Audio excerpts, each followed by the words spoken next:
검사가 흘리지 말아야 할 것은 예. 너 룸에서 싼다고요? 뭐를? 이보세요. 사람이 말이야. 네. 조선일보 보도 하나 볼게요. 일단 이거는 검사가 흘린 건 아니고 이제 관련한 이야기 하려다 보니까 조선일보 이재명 최측근 김현지 김혜경 비서의 PC 파일 지워라 하드 교체해 줄게.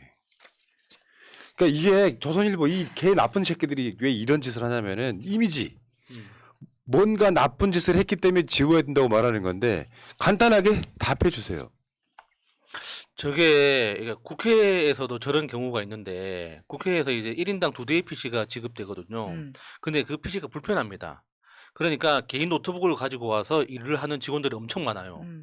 그러면 그 직원이 퇴사할 때 노트북을 그냥 갖고 가면 되겠습니까? 안 되겠습니까? 안 되죠. 안에 있던 그동안 업무했던 내용은 싹 다 지우고 퇴사를 해야 될 거 아닙니까? 그걸 지시를 한 거예요. 여기에 개인용 지우라고. 컴퓨터라고 분명히 나오는데 네. 공용 그러니까 저 경기도에서 지급한 게 아니라 공용으로 쓰는 건 당연히 지워야지. 이게 무슨 범죄나 되는 것처럼 호들갑 떨고 있습니다. 근데 정말 조선일보가 너무 악의적인 게 여기에 실명으로 다 이렇게 나왔다는 거예요. 다른 언론들은 그래도 김모 씨, 김모 비서관 뭐 이렇게 나오는데 이 기사는 그냥 다 내보냅니다. 아유. 어떻게 이런 게 가능한지 모르겠어요. 업무용 PC의 파일 삭제 지시는 사실이 아니다. 아니 그리고요. 나라도 지울 것 같거든. 왜냐하면 정무직이어서 이재명 도지사 따라왔던 사람들 있잖아요. 예. 나갈 때 업무 인수인계 한 건 지우면 안 되지만 예. 내가 거기에 나도 모르게 남겨둘 수 있는 내 개인 것들이 있다고 생각이 들면 당연히 지우는 거죠. 예. 근데 그거 지우는 게 문제가 된다고? 요게 이제 소위 말하면 이재명 악마화예요. 뭔가 엄청 잘못을 했기 때문에 지우라 했다 같은 이야기. 일 그만두는 직원이 개인 컴퓨터 파일 삭제하는 건 당연한 건데도 대장동 사업 이재명이 승인했대. 오 그래? 당연한 건데도. 시장이 그럼 승인하지 그럼 누가 승인을 해? 아이, 자, 이게 공식적으로 나온 지금 대응입니다. 그냥 읽어주세요. 네.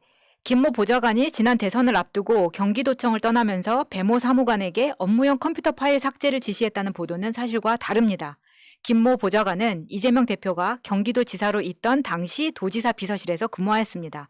당시 김 보좌관이 배모 사무관에게 컴퓨터 파일 삭제를 요청한 것은 공용 컴퓨터가 아닌 개인 컴퓨터의 파일을 말하는 것이며 의원 면직을 앞두고 공문서 무단 반출, 개인정보법 위반 등을 우려하여 주의 요청을 한 것입니다. 아까 야수님이 말한 딱 그 내용이에요. 예.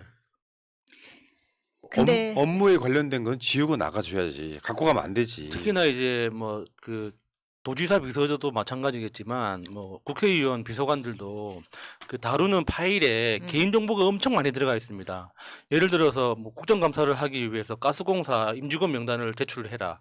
그러면은 거기에 생년월일 하고 이제 남자인지 여자인지만 표시되고 나머지가 삭제돼 있잖아요. 근데 그런 것들을 수십 명 수백 명이 나도 모르는 사람들의 그 이름 정보가 내 PC에 있는데 그걸 그냥 가지고 퇴직하는 게 말이 됩니까? 그게 불법이지 사실은. 그냥 당연히 삭제를 아. 하고 나가야죠. 네. 근데 여기에서 정확하게 진짜 악의적인 게 뭐냐면 정확하게 이 녹취에서 무슨 말이 나오냐면 나중에 10만 원씩 내라. 라는 말이 나오거든요. 왜냐하면 하드디스크를 교체를 해야 되니까 외장 하드를 주문해야 되니까 10만 원씩 내면 돼라고 말을 하면 이게 만약에 경기도에서 일괄적으로 했다 불법으로 했다 그러면은 10만 원씩 왜 겼습니까 개인한테. 만약에 개인한테 10만 원씩 그럼 개인이 반발할 수 있는 상황인 거예요.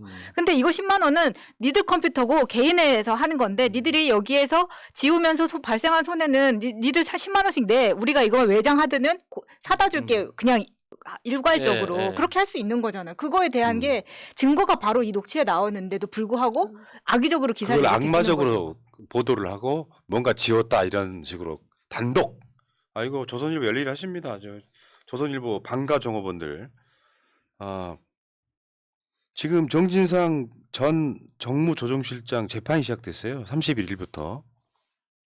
근데 공소장 33장 중에서 절반이 서론이에요. 딱 겁나게 서론이라고 하면은 33페이지 중에 길어야 한 2장 정도 되는 게 맞잖아요. 그렇죠. 그러니까 그 공소장의 대부분의 내용이 이 사람이 언제 어디서 태어나가지고 누구를 만나고 어떻게 하다가 이재명을 만나가지고 이재명하고 이런저런 일을 하고 이렇게 친분이 생기고 이런 이야기들이 거의 절반이라고 하는 거잖아요. 그러니까 한 약 15페이지 정도가 서론인 거야. 예. 서론 겁나 그거 혀가 길다고 하죠. 증거 있으면 증거 딱 뒤밀면 되잖아. 예. 정진상은 아까 말씀하신 것처럼 예. 이재명과 가까운 사이를 예. 증빙해야 되는 게 한 15페이지 되는 거예요. 그러니까 그게 너무 심하니까 재판정에서 판사가 지시했다는 거 아닙니까? 여기 기소 내용하고 상관없는 내용이 너무 많다. 기소 내용하고 상관없는 게 너무 많으니까 다시 정리해서 내라고. 판사가 딱 33장을 읽어보면서 하다가 이게 그래? 그래 하다가 생각해보니까 검사 이 새끼들이 나를 가스라이팅하네? 그런 느낌인 거지. 확인 안 된 사실로 강한 선입견을 갖게 만드는 낙인 찍기. 정진상은 범죄자고 그 정진상은 이재명의 최측근이고를 계속해서 이게 말이 되냐고요. 실력 안 되는 검사들이 돌대가리 때문에 이런 거라고. 거기다가 사실이 아닌 거. 뭐 예를 들면은 뭐 정진상 실장이 옛날 이재명 변호사 시절에 뭐 그래, 사무장이었다는 뭐 이런 이야기들, 근거도 없는 것들을 사실 확인도 없이 그냥 공소장에 넣었다는 거 아닙니까? 그러니까 이게 판사가 봤을 때는 얼마나 어이가 없겠어요. 사실 확인 없이. 사실 공소장이라는 건 이 사람이 언제 어디서 누구와 얼마만큼 이런 범죄를 저질렀다.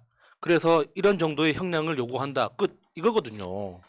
근데 그게 아니라 그 사람이 언제 어디서 태어났는지 누구하고 만났는지 그게 왜 나옵니까? 누가 누구를 낳고 누가 누구를 낳고 이거를 한 33페이지 한다는 거죠. 네. 그러니까 정진상 변호인 측에서는 이게 이런 식으로 낙인 찍고 선입견 들게 만들고 다음에 공소장 외에 다른 증거가 또 막 또 등장을 하고 그리고 공소장 일본주의에 위배된다. 지금 이게 법으로 정해진 것을 검찰이 안 지키고 있는 거잖아요. 막 추가 기소하는 것도 사실 잘못된 거거든요. 모든 것을 다 모은 다음에 공소장을 써서 기소를 하게 되면 그 공소장 범위 내에서 뭔가를 해야 되는데 추가 기소하고 또 어떤 경우는 정경심 교수건이 그거 아니었어? 표창장 갖고 이걸로 기소했다가 하나 더 공소장을 쓸 수밖에 없는 상황이 벌어져 갖고 나중에 이것도 따로 받아야 되는 그런 상황도 있었잖아요. 그건 말이 안 되는 거고. 그다음에 체포 안 된 피의자에게 무조건 구인영장 발부를 허용하는 형사소송법 조항이 위헌이다. 그러면서 법원이 이거를 위헌 법률 심판을 헌재에다가 청구해 달라고 지금 신청을 했다는 거예요. 요거는 재밌는 부분이 뭐냐면은 저게 헌재로 가게 되면 정진상 재판이 멈춰요. 그러면 이게 한 5년 걸립니다. 아휴. 이재명 대통령 만들고 가자. 그 뭐 5년 동안 감옥에 구속되어 있는 건 아니고 6개월만 지나면 어차피 나올 거니까 그렇게 하는 것도 괜찮죠. 뭐 이제 저거는 이제 그렇게만 해석을 하던데 어쨌든 간에 지금 조국 장관에 이어서 이재명 대표가 또 다른 형태로 거의 조폭 검찰들의 이야기를 듣고 있는 거죠, 지금. 자, 알겠습니다. 법원이 이제 그거 위헌이 맞다고 생각을 하면 헌재에 올리면 재판이 멈춘다 이런 이야기. 자, 그 다음에 이야기 좀 더 이야기해 볼게요. 이런 보도가 있었어요. 이재명, 김성태 각각 모친 상태 측근 찾아가 대리조문. 근데 저것도 정말 악의적인 거예요. 그러니까 이게 어떤 그 일직들처럼 뭔가 사리 판단이 안 되면은 이해 못하는 이야기. 왜냐하면 그 사람들은 조문을 가본 적이 없거든요. 근데요, 저도 그런 경우 있거든요. 내가 바빠. 그러면 마차님 대신 보내는 경우도 있어요. 아바타 조문이라고 하죠. 근데 이게 사회의 어떤 고위층 있잖아요. 어떤 조직이나 정부기관의 고위층, 뭐 고위층이라고 볼 것도 없어요. 한 5급 사무관 정도만 돼도 뭐 부모상이 나잖아요. 한번 가보세요. 온갖 데서 화환 보내고 누군지도 모르는 사람들이 조의금 들고 와가지고 인사하고 갑니다.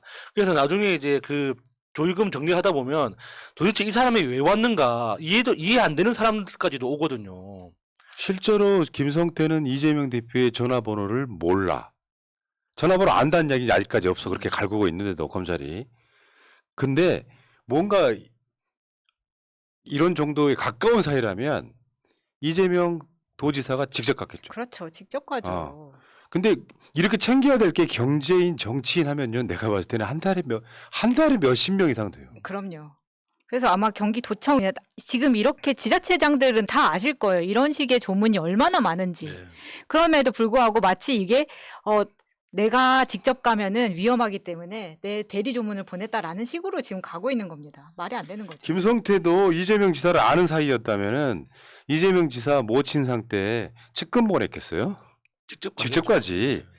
이럴 때 논두상 찍는 거지. 좀 더 잘 보이고. 그렇죠. 김성태를 누가 알아요? 얼굴 모르는데 김성태는 모친상에 갈 수 있는 거잖아요. 근데 김성태도 안 갔다는 거 아닙니까? 근데 지금 김성태 측근한테 이재명이 김 회장을 꼭 만날 것이라고 이야기를 했다는 것은 이때까지 김 회장을 만난 적이 없다는 이야기잖아요. 네. 저 뉴스는 뉴시스하고 동아일보가 보도 있고요. 지금 보여드리는 거는 또 동아일보. 동아일보 열일을 하는구나. 막 끼고 싶어 지금. 왜냐면은 그 신문지 서열이 2위였다가 3위로 지금 주저앉았거든. 조선중앙 동아해서 조중동이잖아. 네. 조동중이 되고 싶은 거야, 애들 지금.